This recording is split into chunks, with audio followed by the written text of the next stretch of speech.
Welcome to HardScript. Help me reach 5,000 subscribers. Support the video with a like and leave your thoughts in the comments. She slid the paper across the table like it was a business contract. 12 bullet points, neatly typed, single-spaced, with a signature line at the bottom. Rules for our marriage, the title said. No smile, no warmth, just control disguised as structure. I stared at it, half expecting her to laugh, to say it was some kind of joke. But she didn't. She folded her arms and waited. My name is Ryan Matthews, 38, project manager, married for 6 years. I've negotiated million-dollar contracts and handled corporate crises without flinching. But that morning, sitting across from my wife, I felt like I was being debriefed by a warden, not a partner. Rule 1. Share your location at all times. Rule 2. Answer every call within 3 rings. Rule 3. No private browsing on any device. Rule 4. Full transparency in finances, daily check-ins. Rule 5. No solo trips without written agreement. And it went on like that. 12 rules. A manual for marriage surveillance. When I looked up, she was studying me like an auditor waiting for compliance. She said it was about rebuilding trust. But she hadn't lost trust. She'd lost control, and she was clawing for it back. I didn't argue. I didn't raise my voice. I just said I'd think about it. That night, when she was asleep, I checked my phone settings. Location sharing, enabled. Call logs, synced. Tracking app, installed under family safety. She'd already done it. The paper was just ceremony. I didn't explode. I didn't confront her. I opened a notebook and wrote 3 words: observe, document, respond. Over the next few days, I followed every rule perfectly. I answered within 3 rings, shared every movement, reported every expense. I watched her relax, mistaking obedience for reconciliation. Then, on Friday night, I printed out the same list. 12 rules. Same font, same format. But under rule number 12, I added 1 line. Both parties agree these rules apply equally, with no exceptions. I signed my name, slid it across the table, and waited. Her face shifted, first confusion, then realization, then something close to panic. By Sunday, the tracking app was gone. The rules deleted. The notebook tucked away. She never mentioned them again. And that's when I learned something vital about control. It doesn't disappear when you fight it. It disappears when you reflect it back. Quietly. Precisely. Without warning. The morning after she deleted the rules, the house felt unnervingly quiet. No accusations, no questions, just the faint hum of the coffee maker. She greeted me like nothing had happened, as if the past week of micromanagement had been a shared hallucination. I didn't mention the list. Neither did she. But the silence between us wasn't peace. It was recalibration. Her name is Claire. 34. Sharp, disciplined, the kind of woman who treats life like a project plan with milestones and deadlines. When we first met, her intensity was magnetic. She was focused, decisive, unstoppable.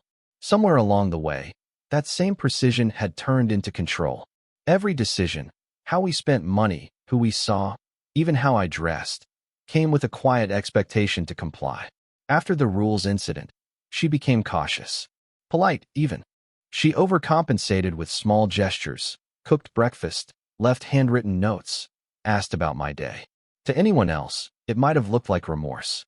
To me, it was strategy. She was assessing whether her power had really slipped or if I'd just played along. I didn't give her an answer. I just observed. By midweek, I started noticing subtle changes. My phone stopped syncing automatically. Her laptop password changed. She took longer walks alone and started keeping her phone face down. She thought I'd stopped paying attention, but I hadn't. I'd simply gone quiet. That Friday, I left work early and drove to her favorite cafe. She didn't see me at first. She was sitting near the window, smiling, animated, talking to a man I didn't recognize. Her hand brushed his once, casually but deliberately. A test, not an accident. I didn't confront her. I went home, made dinner, and waited. When she walked in later, she looked surprised I was there. She said she'd been running errands. I just nodded. That night, while she showered, I opened her tablet. I didn't need to hack anything. The password was still my birthday. Inside, I found everything I needed. Screenshots, messages, tracking data, all stored neatly in a folder labeled Trust Framework. That was her mistake. She thought control was safety. What she didn't understand was that control, once exposed, becomes evidence. And I was done being her project. I was about to become her result. Inside that folder, everything was categorized like an investigation. Dates, times, cross-reference screenshots. She'd been logging my calls for months, even before the rules conversation. There were photos of my car parked at work, bank statements printed and highlighted, and notes beside each entry, short comments like consistent pattern or potential deception. It wasn't curiosity. It was surveillance disguised as logic. At first, I felt that familiar pulse of anger. Then it passed. I'd learned that anger was what she expected. She wanted confrontation, emotional chaos, something she could frame as proof that I was the unstable one. Instead, I stayed calm. I backed up the files to an external drive, labeled it Household Finances, and slid it into the bottom drawer of my desk. That night, she noticed I was quieter than usual. She asked if I was tired. I told her I'd just had a long day. She smiled, relieved, mistaking distance for surrender. She still thought she had control. But control only works if the other person agrees to play. I'd stopped playing. Over the next few days, I started rebuilding the perimeter. Changed my passwords. Replaced my phone. Moved my pay deposits into a new account. Step by step, I reclaimed the ground she'd taken without permission. She didn't notice at first. People obsessed with control rarely look for resistance that's silent. Then, one evening, she mentioned a new transparency app she wanted us to try. Said it would help keep us accountable. I looked at her across the table and nodded once. Sure, I said. But this time, both of us install it. The color drained from her face, just slightly. She covered it with a smile, but her eyes gave her away. Later, I watched her delete something from her tablet. Probably another folder. Another hidden layer of her private empire. I didn't stop her. I didn't need to. By the end of the week, I'd mirrored her entire system. Every file, every setting, every note. She thought she was erasing control, but all she was doing was confessing in digital form. And when she finally realized that, I knew she'd panic. Because the only thing more terrifying for someone like her than losing power is realizing the person they tried to control never needed permission to leave. By the next week, the balance between us had shifted. Subtly, but unmistakably. She still acted like she was in control, but the timing of her moves was off. Every word, every question, carried a trace of hesitation. She sensed something she couldn't name, and for someone like Claire, uncertainty was poison. I watched her unravel in small ways. She started checking my phone when she thought I wasn't looking, scrolling fast, pretending she was just helping with directions. She began locking her own devices, something she'd never bothered with before. She stayed up late, staring at her laptop with the faint glow of panic on her face. Meanwhile, I kept up the act. I asked how her day was, helped with dinner, even laughed at her jokes. I wanted her calm, because calm people make mistakes. One night, she mentioned that she'd accidentally deleted some files while reorganizing her folders. I nodded, pretending not to notice the flicker of fear behind her eyes. The truth was, she deleted them because she knew I'd found them. But it didn't matter. The copies were safe. That weekend, we were invited to a small dinner at her friend's house. The kind of suburban gathering where everyone pretends their lives are perfect. Halfway through the evening, someone joked about spying on your spouse. Claire laughed too loudly and said, "If you trust someone completely, you don't need to check anything." Her tone was light, but her knuckles were white around the stem of her glass. I didn't say a word. Silence can sound like agreement when it's really a verdict. Back home, she cornered me in the kitchen. Her voice was calm, but her eyes were sharp. She asked if I'd been snooping on her computer. I told her I didn't need to. Everything important had already been shared by her. She didn't understand what I meant. Not yet. That night, she barely slept. I could feel her turning, restless, reaching for her phone again and again. She was realizing what it felt like to live under invisible scrutiny. By morning, she looked different, smaller, uncertain. I didn't say a word. I just poured my coffee and left for work. For the first time in years, I wasn't the one being monitored. I was the one writing the rules. And she was finally living by them, without knowing it. Over the next few weeks, the tension in our house became its own kind of weather. Thick, invisible, heavy. We moved through rooms like chess pieces, polite but strategic. Every word was measured, every silence a move. She didn't trust me, and I no longer pretended to trust her. What she didn't realize was that I'd already moved from defense to control. Her obsession with order turned against her. The more she tried to monitor, the more mistakes she made. I'd find traces of deleted files, old logins, half-cleared browser histories. I never confronted her, just documented everything. Quiet proof. Digital fingerprints of her own paranoia. Then, one evening, she suggested we reset everything. Wipe devices, change passwords, start fresh. I agreed instantly. She seemed surprised, maybe even relieved. I helped her back up her files, smiling while she worked beside me, unaware that my backup drive already held the complete mirror of hers. That night, she said it was time for a new phase in our marriage, something built on mutual transparency. She wanted to schedule weekly check-ins. The idea was laughable, but I kept my face still. Let her believe she was regaining ground. When she left for work the next morning, I executed my plan. It wasn't revenge, it was exit strategy. I transferred the mirrored files to a secure account, printed key logs and dates, and filed them neatly in a manila folder. Inside it, I placed one final document. Her original list of 12 rules, unedited except for the single line I'd added months earlier. Both parties agree these rules apply equally. I left the folder on the kitchen table. She came home late that night. I was already gone.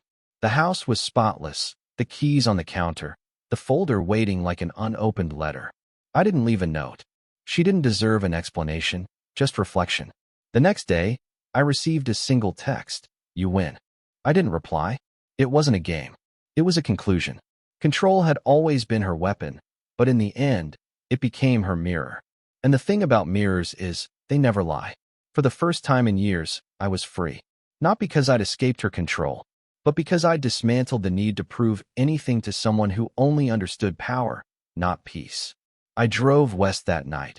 No destination in mind, just the open road stretching beneath the fading glow of streetlights.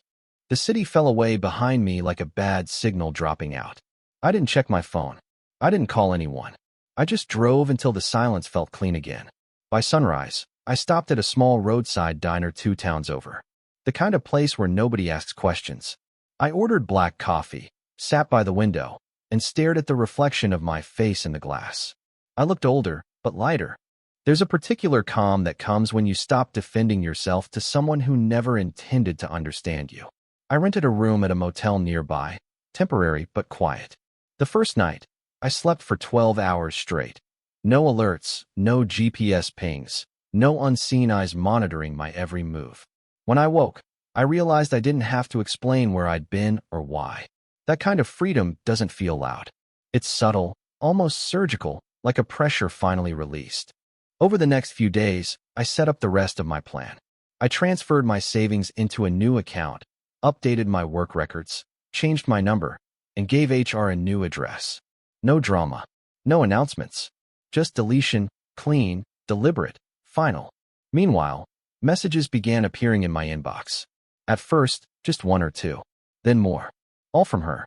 They ranged from apology to accusation, cycling through every emotion: anger, guilt, fear. I read them all, then archived them without response. She wasn't writing to reconnect. She was writing to see if she still had control. A week later, she stopped trying. The silence that followed wasn't peace, it was acknowledgement. She finally understood that she couldn't reach me anymore. Not because I was hiding, but because I'd built a distance she couldn't cross. One night, I sat on the motel balcony watching the sun dip behind the mountains. I thought about the first time she'd handed me that list, the moment everything changed. I realized something simple then. People who try to control everything usually fear the one thing they can't: someone who no longer reacts. And I hadn't reacted. I'd responded. Quietly, completely, and on my terms. 3 weeks passed before I heard from her again.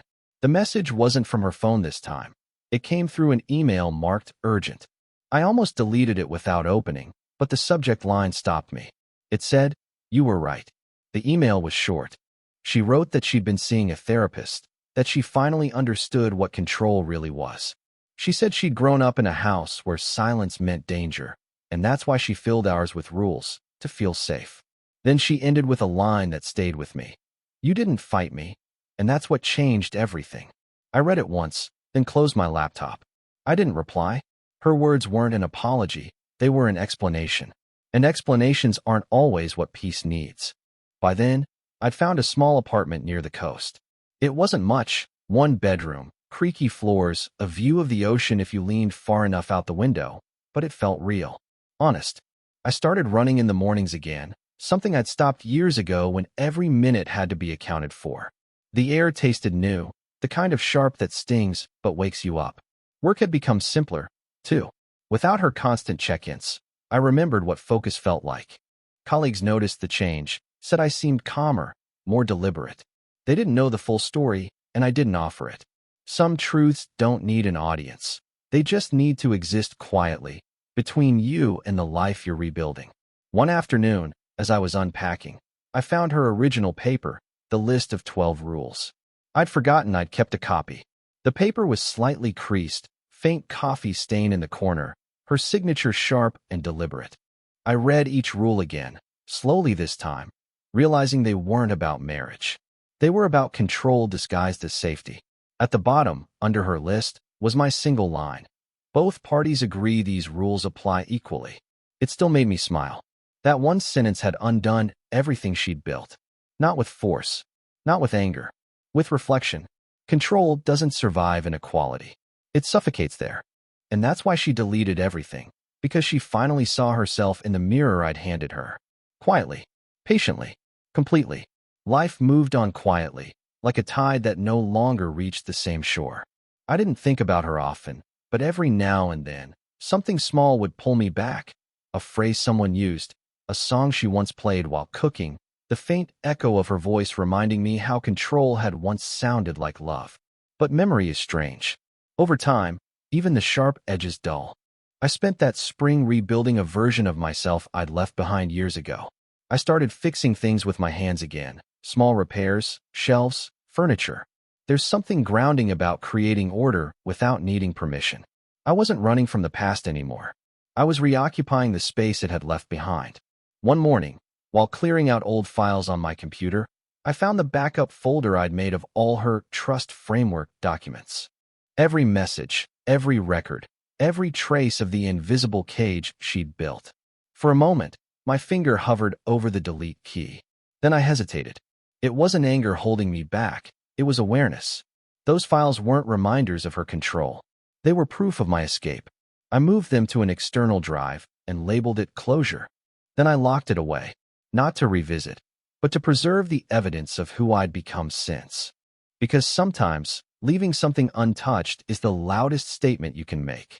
A few months later, I got a letter forwarded from my old address. It was from Claire's attorney, brief, formal, unemotional. She wanted to finalize the separation and divide assets.